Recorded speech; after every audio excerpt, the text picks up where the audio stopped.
Деймес. Менің атым доктор Прашант Мишрам. Мен Хайдарабадтағы Аполло ауруханасында иық буыны бойынша маманмын. Сізге иық буынын ауыстыру операциясын ұсынды ма, және бұл не екенін білгіңіз келе ме? Онда бұл видео сізге арналған. Иық буынын ауыстыру операциясы бұл иық буынын металл мен пластикке ауыстыру ана.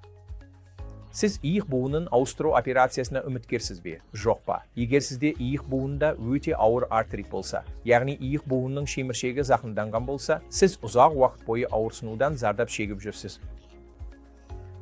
Сондай-ақ, егер біреу иығын қатты сындырып алып, оны қалпына келтіру мүмкін болмаса, әсіресе егде жастағы адамдарда, олар иық буынын ауыстыруға жақсы үміткерлер болып табылады. Егер біреу ревматоидты артриттен зардап шегіп жүрсе, немесе бұрын иығы жиі шығып, қазір ол артритке айналса, онда олар да иық буынын ауыстыру операциясына жақсы үміткерлер. Иық буынын ауыстыру операциясының тағы бір негізгі себебі ұзақ уақыт бойы болған айналмалы бұлшықет сіңірінің жарақаты. Бұл әдетте құлау немесе қандайда бір апат салдарынан болатын бұлшықет сіңірінің жарақаты, бірақ ол дер кезінде анықталмайды немесе емдеуде кешігу болады. Соның салдарынан ауыр артрит дамиды. Сонымен иық буынын ауыстыру операциясы дегеніміз не? Бұл негізінен иық буындағы зақымданған шеміршек пен сүйектерді кесіп алып, олардың орнына металл мен пластик қоюды білдіреді.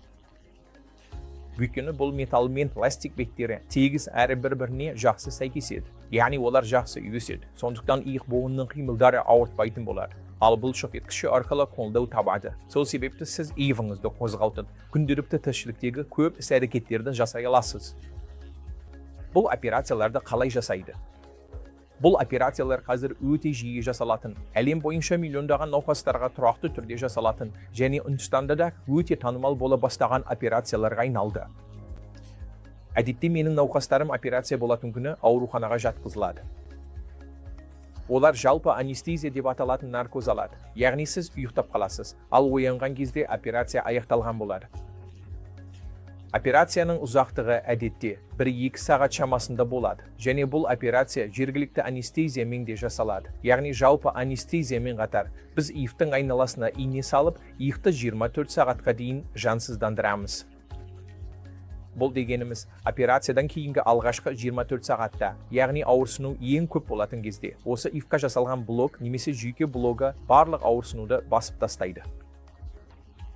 Яғни, операцияңыз айтарлықтай ауырсынусыз өтеді, әсіресе алғашқы 24 сағатта.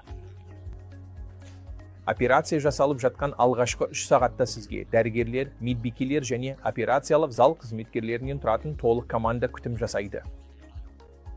Біз Аполло ауруханасында Jubilee Hills'де компьютерлік көмекпен жұмыс істейміз. Яғни барлық операцияларыңызды алдымен компьютерде жоспарлап, кейін сол жоспарды операция кезінде дәл қайталаймыз. Бұл технология бізге операцияларды өте дәл жасауға мүмкіндік береді. Егер сізге иық буынын ауыстыру бойынша ең жақсы операцияны алу үшін біздің көмегіміз бен кеңесіміз қажет болса, бізге міндетті түрде хабарласыңыз. Біз Аполло ауруханасында Jubilee Hills'де сізге қажетті ең үздік медициналық көмекті көрсету үшін осындамыз. Үлкен рахмет!